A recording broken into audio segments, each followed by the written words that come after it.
ইসলামে রাজনীতি নাই বলে ওয়াজে বাধা দিছে, তারপরে হুজুর কি সুন্দরভাবে বুঝিয়ে দিল। দেখুন, রাজনীতি আছে নাই সেটা পরের হিসাব, না আছে না এটা পরের হিসাব। আমি আপনার একটা সুন্দর একটা প্রশ্ন সহজ আপনি যে যুক্তিতে ধরবেন। বঙ্গবন্ধু শেখ মুজিবুর রহমান সাহেব তিনি একজন রাজনীতিবিদ ছিলেন, এটা আপনি স্বীকার করেন কিনা? রাজনীতিবিদ ছিলেন না? জিয়াউর রহমান সাহেব রাজনীতিবিদ ছিলেন, এটা আপনি স্বীকার করেন কিনা? এরশাদ সাহেব তিনি একজন রাজনীতিবিদ ছিলেন, এটা আপনি স্বীকার করেন কিনা? রাজনীতিবিদ না ওনারা? খালেদা জিয়া একজন রাজনীতিবিদ, এটা আপনি স্বীকার করেন কিনা? মাননীয় প্রধানমন্ত্রী তিনি একজন রাজনীতিবিদ, এটা আপনি স্বীকার করেন কিনা? কি কারণে ওনাদেরকে রাজনীতিবিদ বলেন তো দেখি? কি কারণে? কি ওনাদের গায়ে কি লেখা আছে উনি রাজনীতিবিদ? রাষ্ট্র চালায় তো। শেখ মুজিবুর রহমান সাহেব রাজনীতিবিদ, রাষ্ট্র চালিয়েছে।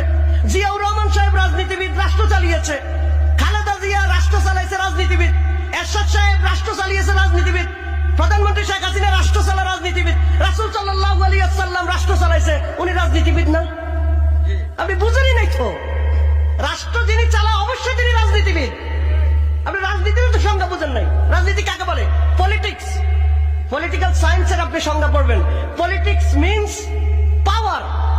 দেয়ার is politics, where there is politics there is power. Politics বলা হয় শক্তিকে। এটা হলো এমন একটা জিনিস যেখানেই রাজনীতি থাকবে সেখানেই শক্তি থাকবে। রাজনীতিটা শক্তির মাধ্যমে পরিচালিত হয়। শক্তি যদি না থাকে কার কথারে কে মূল্য দিবে? এই জন্য রাসূল সাল্লাল্লাহু আলাইহি ওয়াসাল্লাম যে সমাজে পরিচালিয়েছেন এটা কি শক্তি ছাড়া নাকি শক্তি সহ? শক্তি সহ। এই জন্য ইসলামের মধ্যে রাজনীতি আছে, ইসলামের মধ্যে রাজনীতি আছে।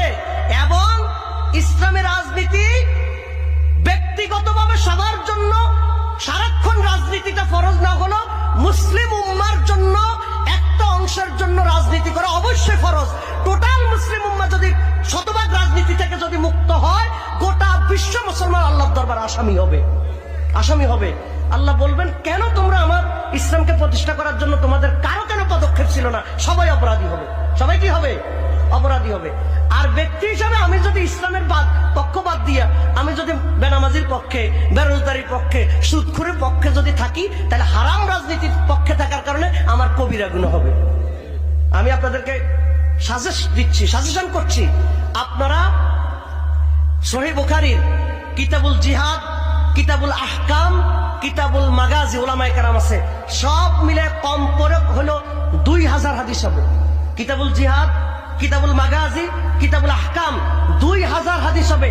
বুখারীতে হাদিস আছে 7000-এর মতো। আপনি যদি ইসলামী রাজনীতি অস্বীকার করেন আপনি 2000